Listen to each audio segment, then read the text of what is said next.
Selon le Conseil international des musées, un musée est une institution permanente, sans but lucratif, au service de la société et de son développement, ouverte au public et qui fait des recherches concernant les témoins matériels de l'homme et de son environnement, acquiert cela, les conserve, les communique et notamment les expose à des fins d'études, d'éducation et de délectation.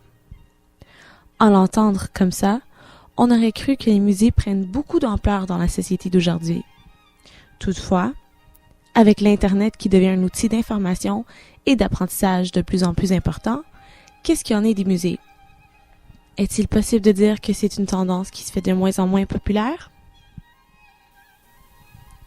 Dans un article publié à la presse le 21 septembre dernier, on nous fait parvenir que la Société des directeurs des musées montréalais dénonce le manque de financement de ses membres, confirmant que beaucoup de musées, notamment le Musée Mocor, le Musée des Beaux-Arts de Montréal, ainsi que le Centre de sciences de Montréal, se retrouvent dans des situations financières problématiques.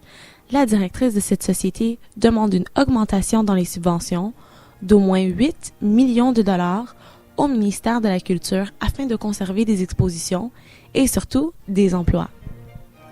Et le projet d'agrandissement de 88 millions de dollars du Musée des Beaux-Arts de Montréal, c'est plutôt un projet de reconstruction.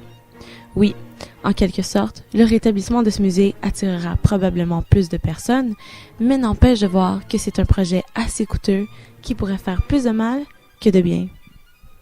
En conséquence, si nos musées manquent de financement et qu'ils diminuent la quantité et la variété de leurs expositions, qu'est-ce qui deviendra des artistes potentiels?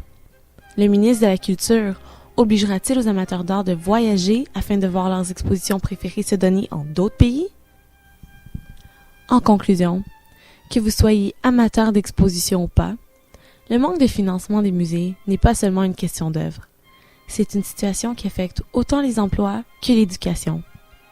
Moins il y a d'argent, plus il y a de pertes d'emploi. Moins il y a d'argent et moins d'étudiants iront étudier dans les domaines qui leur permettent de travailler dans les musées ou qui leur permettent de promouvoir leur talent artistique. Le résultat de ce conflit réside en vous.